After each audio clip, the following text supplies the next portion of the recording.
Witam serdecznie na kanale kuchniamagdy.pl w kolejnym odcinku z cyklu Jak zrobić, a dzisiaj powiemy sobie o lukrze. Trochę teorii. Co to jest lukier? Lukier to nic innego jak płynny roztwór cukru pudru z wodą lub innym płynem. Struktura tego lukru jest lekko chrupiąca bądź lepka, w zależności od ilości płynu. Jeżeli chcieliby Państwo dowiedzieć się, kiedy mniej więcej lukier powstał, najprawdopodobniej było to w epoce oświecenia. Wtedy środkiem konserwacji produktów cukierniczych było ich zatapianie w syropie cukrowym. I prawdopodobnie ktoś, kto się zajmował tym, zrobił zbyt gęsty syrop i trafił na lukier. Lukier do Polski trafił w około XVIII wieku. Podstawowymi produktami do zrobienia lukru są cukier puder, który przed użyciem musimy przesiać przez sitko, żeby nie miał grudek, żeby nie był zbrylony.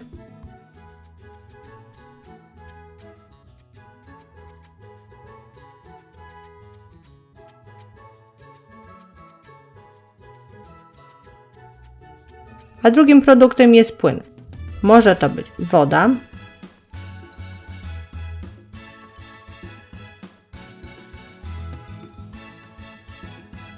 mleko,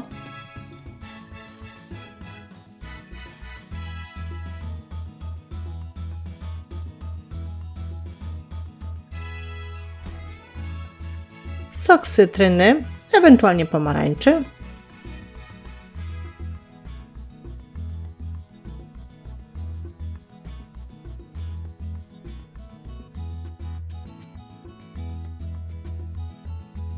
oraz białko jajka kurzego. I z tych produktów wykonujemy lukry.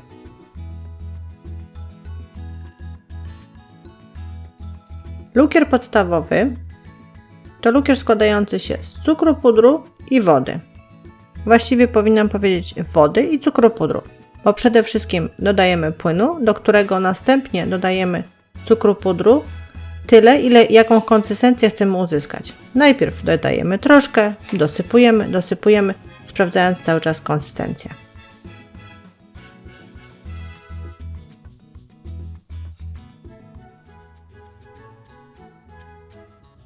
Z każdym dodaniem kolejnej partii cukru pudru lukier robi się coraz bardziej gęsty i coraz bardziej biały.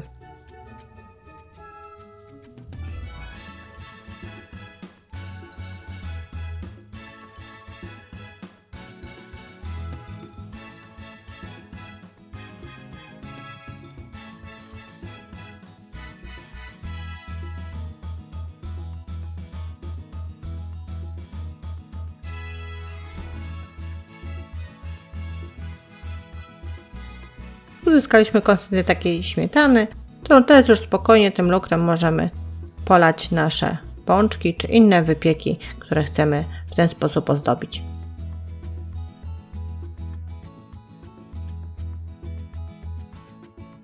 Lukier robiony na bazie cytryny, soku z cytryny czy soku z pomarańczy robi się tak samo jak poprzednio, czyli mamy najpierw płyn, do którego dodajemy cukier puder, chcąc uzyskać odpowiednią konsystencję. Ten lukier jest lekko kwaskawy, później w smaku. Jest również lśniący i gładki, tak jak poprzedni.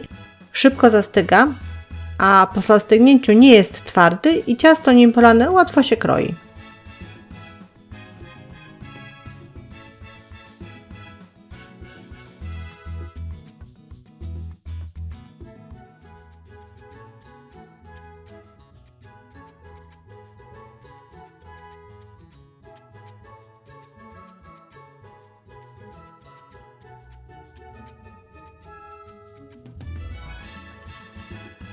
A teraz tak zwany lukier królewski, robiony na bazie białka kurzego.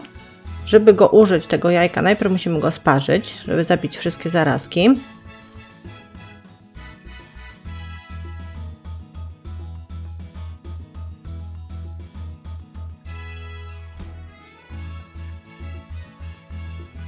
Takie jajko kurze ma troszeczkę inne właściwości niż woda czy sok z cytryny. Zawiera dużo protein, które powodują, że lukier na jego bazie szybko wysycha. A taki lukier na bazie tego białka kurzego ma też dużą wytrzymałość na rozciąganie, co pozwala zastosować ten lukier do dekorowania nim cieniutkimi liniami. Nie będzie nam się rwał, nawet przy najbardziej skomplikowanych dekoracjach.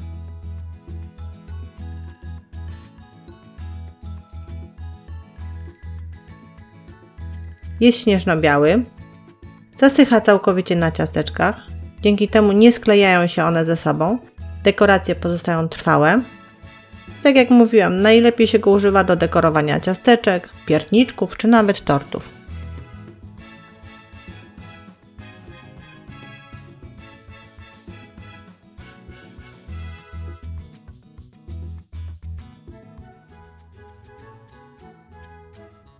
A czy lukier musi być biały?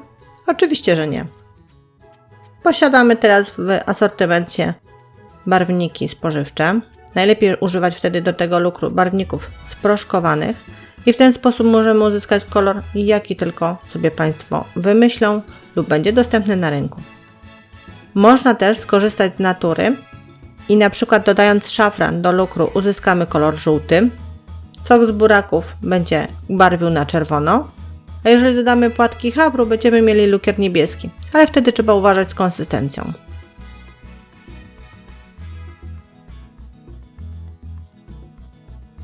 Lukier też nie ma jednej konsystencji, jednej gęstości. Na przykład lukier rzadki, taki o konsystencji miodu, służy do wypełniania ciasteczek jako tło do dalszej dekoracji. Używa się go do zalewania na płasko elementów większych czy po wyschnięciu, tworzących dekoracje trójwymiarowe. Lukier średni, posiadający konsystencję luźnego kremu, używa się go do dekoracji przez końcówki cukiernicze. Lukier średni zagęszczony ma konsystencję takiej śmietany gęstej.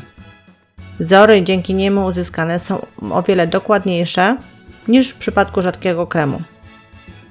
No i lukier gęsty, posiadający konsystencję takiej pasty, jest wykorzystywany do tworzenia form, kwiatów jadalnych, stojących dekoracji ażurowych. A teraz lukier kupny czy domowy? No proszę Państwa, lukier domowy jest najzdrowszy, tak? Tu mamy przykład lukru kupnego w opakowaniu, gdzie nie bardzo jest mowa o cukrze pudrze w ogóle. Mamy inne składniki. Między innymi na ostatniej pozycji jest coś takiego jak dwutlenek tytanu.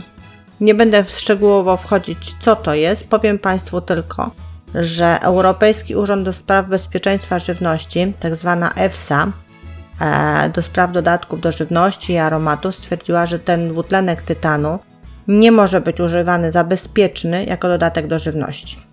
A resztę proszę sobie poczytać na internecie.